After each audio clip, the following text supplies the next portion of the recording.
Do I have everybody's attention now?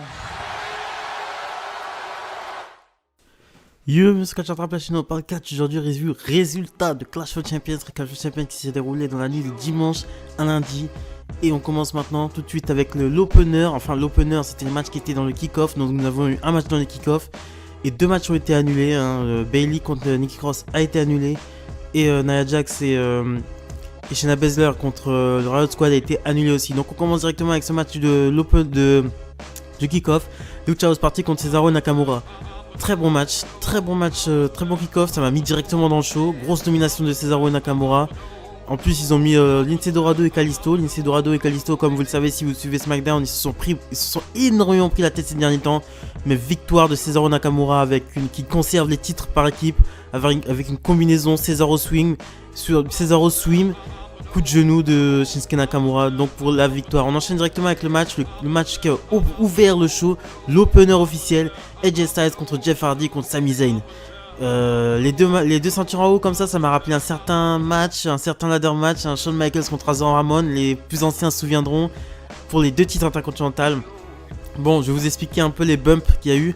À un moment, t'as Sami Zayn qui prend un énorme bump sur l'échelle, il est marqué à mort sur le dos. À un moment donné, t'as Sami Zayn aussi qui était sur l'échelle avec AJ Styles. À un moment donné, t'as Sami Zayn qui était sur l'échelle et AJ Styles lui balance une échelle de l'extérieur du ring sur sa gueule directement. À un moment, t'as Sami Zayn qui était sur l'échelle. Jeff Hardy refait le spot de WrestleMania en 2017. Sweat on bomb sur Sami Zayn. Il fait un sweat on bomb sur Sami Zayn qui était placé sur une échelle à l'extérieur du ring. C'est très impressionnant. Et ensuite, t'as Sami Zayn à la fin qui attache l'oreille de Jeff Hardy, le lobe de l'oreille de Jeff Hardy à une petite échelle. Donc Jeff Hardy est obligé de se déplacer à la fin du match, menotté par l'oreille à une petite échelle. Et Zayn aussi a eu l'idée de se menotter à AJ Styles. Il se menotte à AJ Styles. Et à un moment donné, comme Styles met KO Sami Zayn, il monte sur l'échelle. Et au moment où il monte sur l'échelle, Sami Zayn sort la clé de sa bouche, se libère et décroche les deux ceintures. Donc Sami Zayn qui devient nouveau champion intercontinental, ou pas nouveau champion intercontinental puisqu'il a jamais perdu le titre en gros. Donc je sais pas si on doit le qualifier en tant que double champion. Il a été deux fois champion intercontinental ou il l'a eu une fois, ça on sait pas. Bon, je pense qu'ils vont compter comme s'il avait jamais perdu le titre. Donc je suis très content pour Sami Zayn, pour le Great Liberator, et je suis très très content pour lui. On enchaîne directement avec Apollo Crews contre Bobby Lashley. Crews arrive accompagné de Ricochet, Bobby Lashley arrive accompagné de MVP. Grosse domination de Lashley, victoire sans surprise de Bobby Lashley avec sa full Nelson qui fait tap out Apollo Crews. On enchaîne ensuite avec le quatrième match de la soirée, un quatrième match qui était censé être Bailey contre Nikki Cross. Donc Bailey arrive sur le ring accompagnée d'une chaise, elle dit que Nikki Cross est forfait pour son match et lance un open challenge. C'est Asuka qui répond à l'open challenge, donc Asuka répond à l'open challenge, le match suit son cours et ensuite Bailey qui en a marre frappe Asuka, met un coup de chaise à Asuka.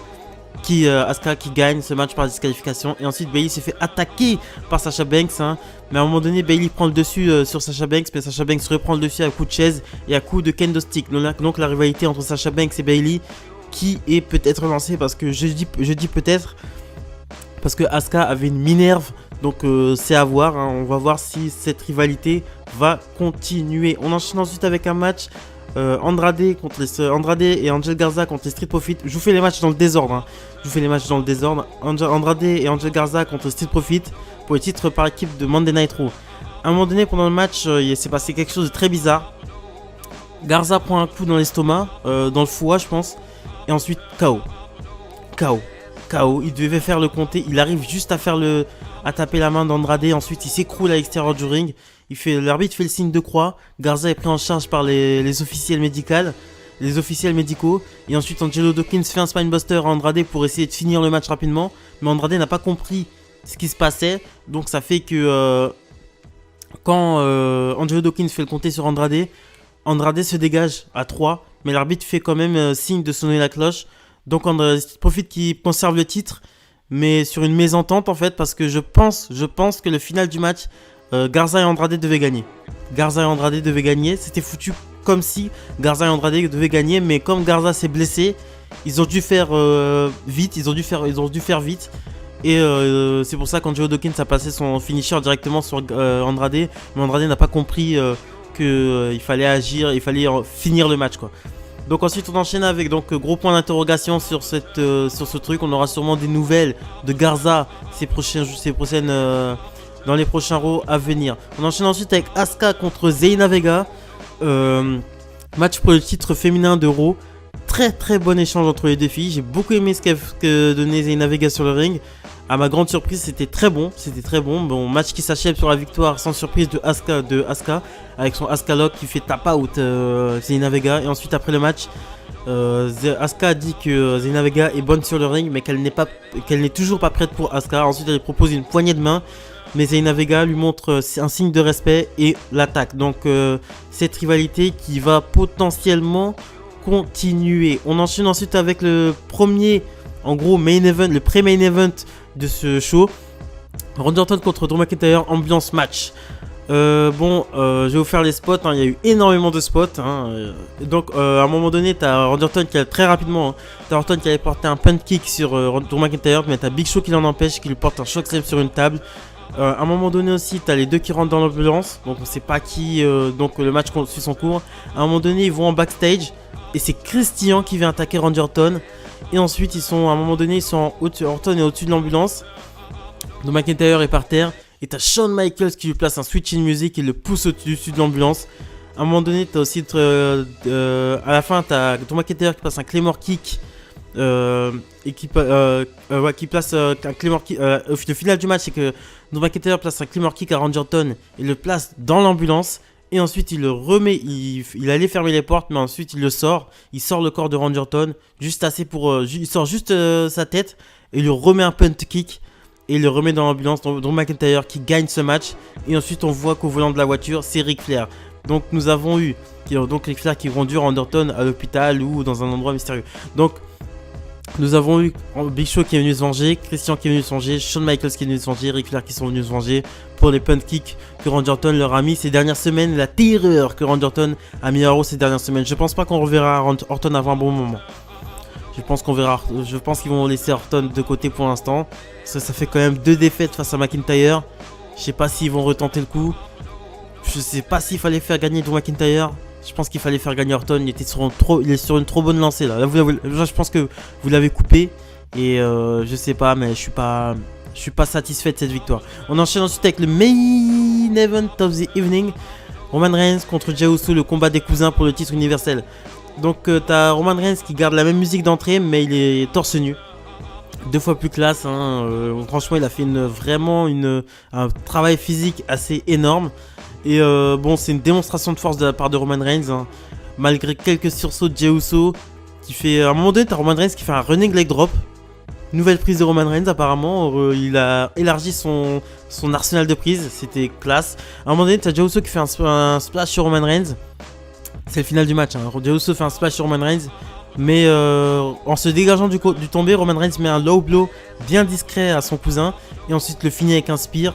Et ensuite Roman Reigns exige que Jey abandonne devant la caméra. Jey refuse d'abandonner. Donc Roman Reigns se met à asséner son cousin de coups. Lui remet un spear, lui redemande. Jey Uso refuse d'abandonner. Fierté samoane. Ensuite il lui met des coups d'avant-bras. Il commence à lui défoncer la gueule. L'arbitre... Roman Reigns menace même l'arbitre de lui faire perdre son boulot s'il arrête ce match. Et ensuite c'est Jimmy Uso qui arrive avec une serviette blanche et qui demande à son frère: maintenant il faut que tu abandonnes, t'es en danger maintenant. Son frère refuse d'abandonner. Roman Reigns le tire au milieu du ring et la scène de coup d'avant-bras. Jimmy Uso est obligé de jeter la serviette. Donc ça fait que Roman Reigns gagne par abandon. Et ensuite Jimmy Uso se jette et Roman Reigns frappe encore son cousin. Après le match, Jimmy Uso est obligé de se jeter sur le corps de Jey Uso pour que son cousin arrête de le frapper. Donc le show se termine comme ça. C'était un très bon show. Non, pas un très bon show, c'était un bon show. C'était largement mieux que Payback et c'était largement mieux que Backlash. Clairement, que le show d'avant. C'était très bon. Voilà, ça montre que la WWE, on est encore sous le coffre. Nous raconter des belles histoires comme ça entre Roman Reigns et Jey Uso. C'était une très très belle histoire qui se termine très bien pour moi. C'était vraiment... À la fin, franchement, j'avais de l'émotion. Quand Jimmy Uso est arrivé, franchement, c'était bien foutu, quoi. C'était bien foutu. 2 cousins qui se battent pour un titre. Un qui doit asseoir sa domination sur SmackDown. Et ça passe par son cousin. et qui doit montrer à tout le monde à SmackDown que SmackDown est son île et que personne ne peut venir le prendre sur son terrain. C'était super cool. Roman Reigns, j'adore son nouveau personnage. Un peu plus de fluidité sur le ring quand même. Bon, je sais que c'est Jey Uso, c'est pas non plus, c'est pas un super heavyweight comme Roman Reigns, mais un peu plus de fluidité pour Roman Reigns. J'ai hâte de voir ce que Roman Reigns peut faire face à un adversaire un peu plus valeureux que Jey Uso. Est-ce qu'il a des nouvelles prises? Est-ce qu'il a un nouvel arsenal de prises? Parce que là, il a pas sorti beaucoup de prises. Il a sorti juste son running leg drop, son jumping leg drop. C'est tout ce qu'il a sorti. Voilà. Donc Jey Uso, je pense qu'il va repartir dans la mid-card. En plus, le pire, c'est que parce que dans les Uso, il y en a un qui est plus cool que l'autre. C'est Jimmy. Jimmy est plus cool que Jey.